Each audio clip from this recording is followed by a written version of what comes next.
You're watching KSL Sports Live. March is winding down, but the sports world, it's ramping up here on KSL Sports Live.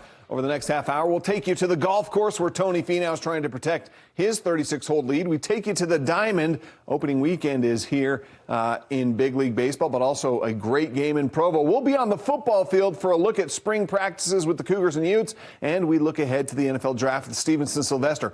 Is Eddie Heckard an NFL defensive back? He'll answer that. But we're going to start out on the basketball court, where success, it often leads to change. Utah State has been to the NCAA tournament in 3 of the last 4 years. The result, for the 4th time in 6 years, the Utah State Aggies are hiring a new head basketball coach. Danny Sprinkle's success has him moving to Washington, and now we know who will be moving to Logan.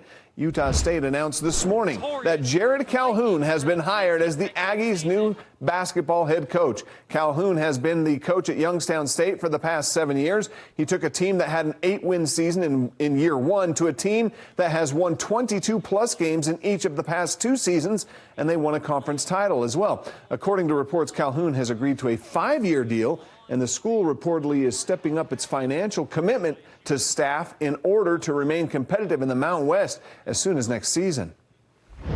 Sure that have improved at all 6-stroke game categories. Tony Finau. Oh, what a finish. Houston, the Eagle has landed. Yeah, Tony Finau was scorching the greens on Friday at the Texas Children's Houston Open. Through 8 tournaments played so far this season, Finau has finished in the top 10 just once, and that was 3 months ago. Last weekend, it was actually his worst performance of the year. He missed the cut for the first time all season at the Valspar Championship. But that eagle you just saw on Friday, to go with 7 birdies, pushed him to the top of the leaderboard and the outright lead by 2 shots after 36 holes. Round 3 on Saturday. Can Tony hold off the field? Rough start for Tony. 3 bogeys through the first 10 holes, but he starts playing better golf here. How about the drive on the 311-yard par 4 13th? He's on the green. That sets up the eagle attempt. Leaves it just a few inches short, but he taps in for birdie, moves to within 3 shots of the lead at 7 under. But on 15, trouble. Finau's tee shot on the par 3. It will land on the green, but then it will roll off and into the water. He would bogey that hole. Then on 16, another tough pin location, going for the green and 2 on the par 5. And Tony's approach, well, wouldn't you know it, it finds its way back into the water again. But you know what? This is how you turn disaster into success. After the drop, he pitches it up and in for birdie, back to 7 under par, and Tony's score still good enough to be just 2 back of the leader. That's because the course was tough on everyone. Scotty Scheffler on 15, his tee shot also rolls off the green and down into the water. He would double bogey. He's in a 5-way tie for first at 9 under. 3 more players are at 8 under. Over the past several years of independence, BYU football, they would host a pro day, a chance for former Cougars to put their skills on display for NFL coaches and scouts prior to the NFL draft. For some players, it would be their only shot to catch the attention of an NFL team. But now, BYU's in the Big 12, and pro day in Provo, that no longer exists. Instead, the Big 12 holds a single pro day for players from each school in the conference. The pros, coaches, and even general managers from all 32 NFL teams are in attendance. No one will miss your audition. The cons, it's by invitation only, so not every player that wants a shot will get that shot. For BYU, 5 players went through the gauntlet of drills on Thursday, 6 more on Saturday. The Cougars, they're feeling pretty confident with the overall experience in Frisco, Texas. Just grinding, man. Just changing my life and grinding, preparing for this moment right here, mentally and physically. Watching film, dissecting film, watching tape of every NFL team, watching how I fit in different schemes, and just working on my craft, man, working on my times, working on my routes, working on my footwork, and just trying to become a better back. One of the other 11 Cougars in Texas this weekend was defensive back Eddie Heckard. Heckard was able to participate in the bench press, but that was it. He injured his foot while training to get ready for his pro day. But he wants NFL teams to know he will be ready in time for camp. I was in training in Denver, Colorado, Orlando Performance. Training was going great, and then I had a little mishap breaking my foot, but I'm going to be back and ready to go by the NFL season for sure. Whatever team come to get me. All right, the countdown to the NFL draft here on KSL Sports Live continues once again with Stevenson Sylvester in the house to help us break down some of our locals that we hope to see at the NFL level come this next season. And today we're going to start off by looking at a defensive back, of course, BYU's Eddie Heckard.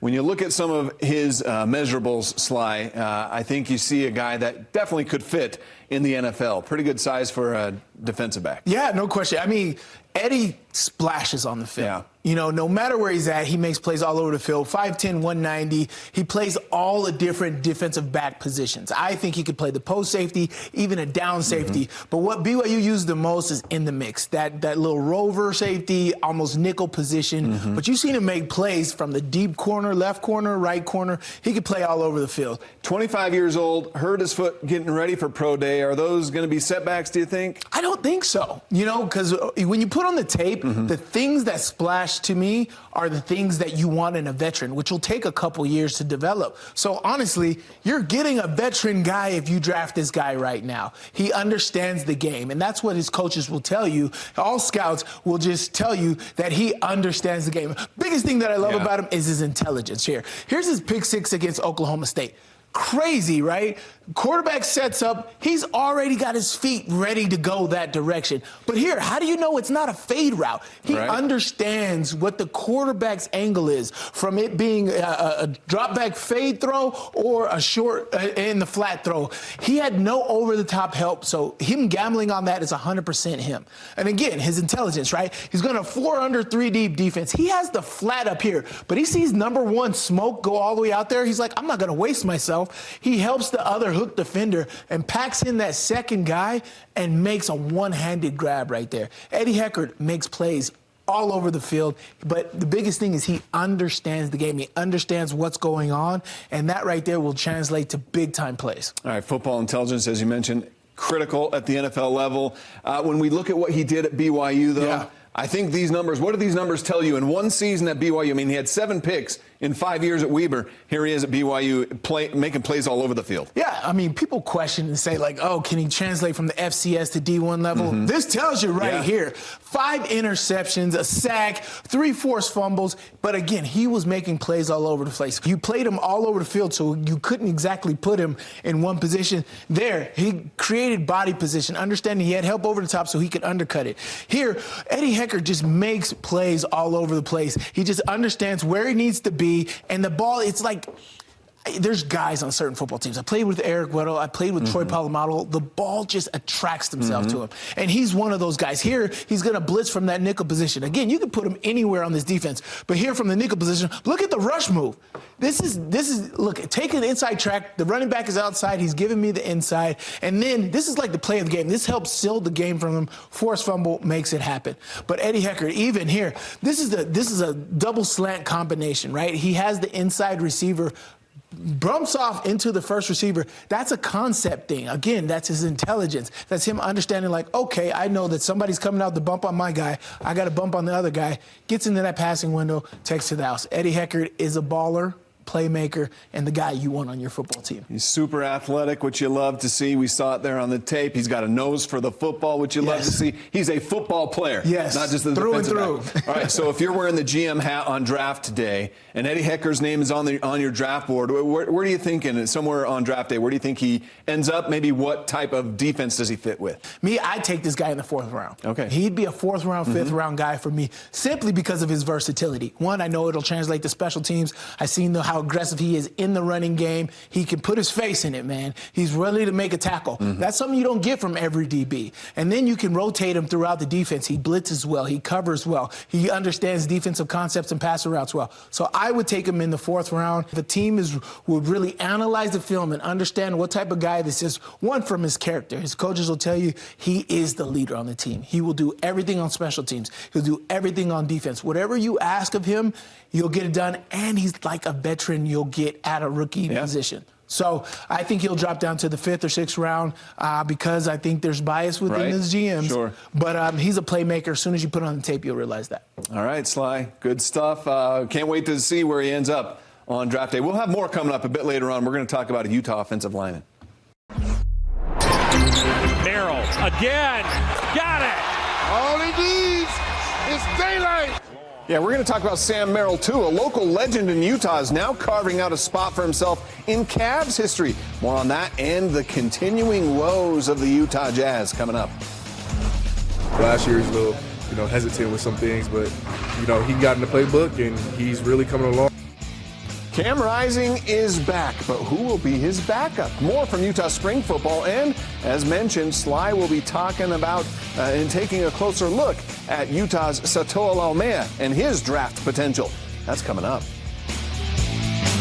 In the NBA, the league's #1 team, the Celtics, facing the Pelicans. Pelicans got off to a hot start with Zion Williamson getting the steal and the slam. Then C.J. McCollum going up for the slam as well, but the Celtics led by Jason Tatum. He's going to hit that three to make it a 95-78 lead. Tatum finished with 23 points. Celtics win easy, 104-92. Bountiful's own Sam Merrill is writing his name in the Cleveland Cavaliers history books this season. Over the past week, Merrill has been lights out from three-point range, making 13 of 27 three-point shots in the last 3 games. So, where's the history in that? Well, Merrill has climbed into the top 5 in Cavs history for most three-pointers made off the bench in a season.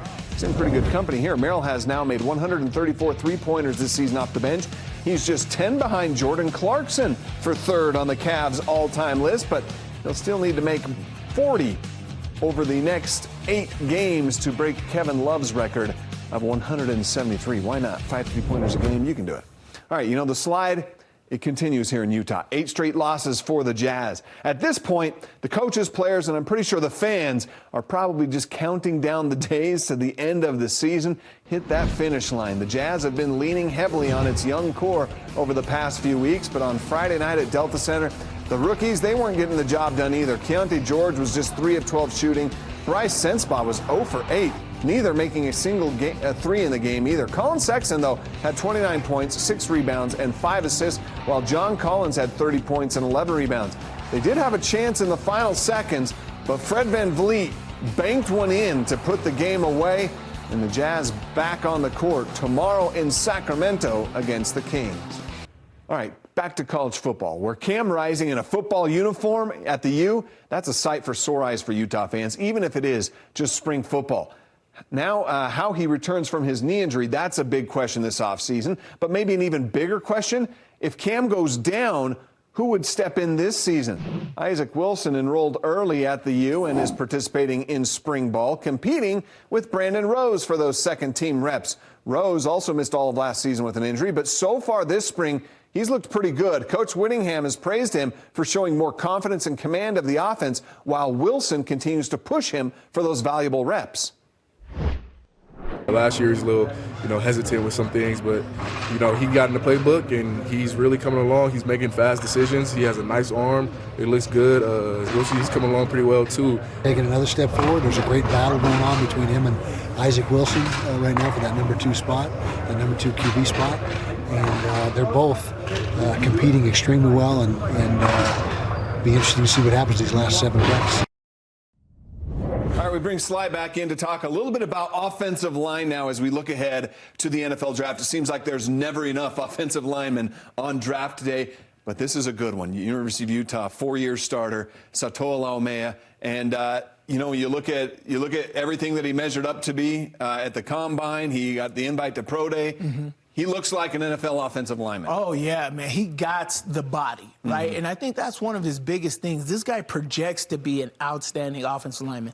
6'4", 320 pounds. And when you put on the tape, you see his athleticism. You're like, I like that guy. I want that guy on my offensive line. Yeah, and getting an invite to the Senior Bowl and to the Combine, those are awesome opportunities for a guy who's hoping to get drafted. When you see numbers like this coming out of the Combine, does this say anything to you? One, it's athletic. I think he's light on his feet. But, no, this doesn't really splash, right? But, again, Warren Sapp, Hall of Fame defensive tackle, did 13 reps. That's right. 13 reps and was a Hall of Fame throwing guys around all the field. So this really doesn't mean much. But when you put on the tape, that's what the biggest difference for me in Satoa Laumea is. And that is what splashes. So let's take a look at that tape and see why you like Laumea so much. It's his athleticism, right? You can put him at the guard, at the tackle, and make it happen. He's extremely versatile, but his feet, when you look at his feet, you want an offensive lineman with great feet. And we talk about this all the time, especially during the season. How can you get to the second level of the defense? Look how quickly he's able to get to the second level and control and help those running backs get more and more yards. He does a great job. And then open space. We talked about his measurables, right? 6'4", 320 pounds. Imagine a 6'4", 320-pound guy running like this. We all know Sione Vaki's fast. But this guy would be leading your screens, leading your blocks on those pulling things. Things like the Philadelphia Eagles that you see Jason Kelsey do all the time.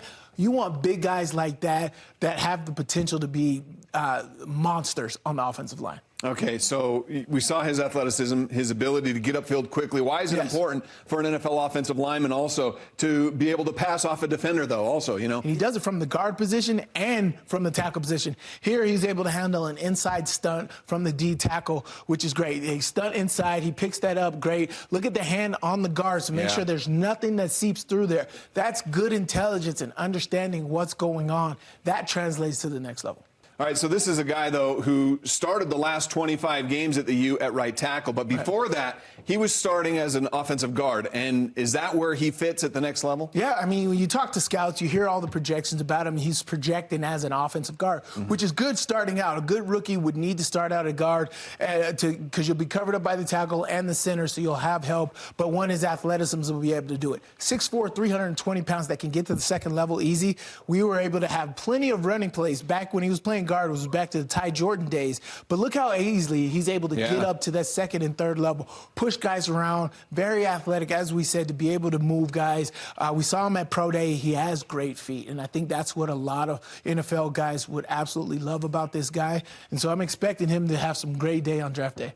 Versatile offensive linemen are super valuable at the next level. If you're looking for an offensive lineman on draft day, Sly, and you see Laumea sitting there, where does he fit here in the NFL? Yeah. For me, I think Satoa Laumea fits with a lot of teams. You know, I think he'll slip down into the 6th, 7th round. He's a third-day guy for me, and but his potential is what I think that a lot of teams would invest in. Again, I think a team that gets out and runs, right? Those power moves, a running team like the Ravens or the Eagles. But I think he fits well with the Eagles. Okay, it'll be fun to see what happens with Laumea on draft day. Slide, thanks a lot. Yes, sir. Appreciate your time once again. We'll have more draft coverage coming up next week. In the meantime, how about a miraculous finish to the BYU softball game? You've got to see this one. That's coming up.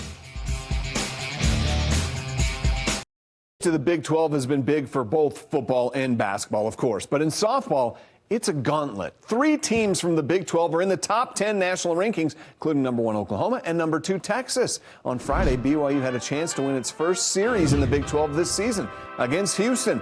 Houston led 8-0 in the first inning. BYU came back, though.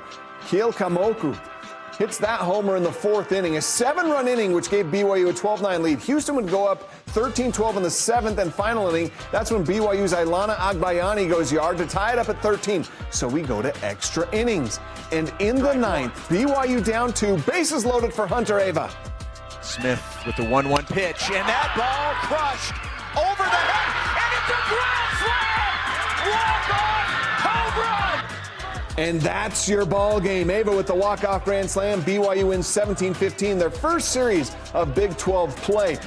Road rage in NASCAR next. Into the season and already the second meeting of the season between Real Salt Lake and St. Louis City SC. But this time, it's at America First Field in Sandy. In the first meeting between the two, Real had a 1-0 lead before conceding a goal in the 79th minute to end in a draw. Since then, RSL has outscored its opponents 6-3 with 2 wins. Now they'll be looking to get St. Louis its first loss of the season.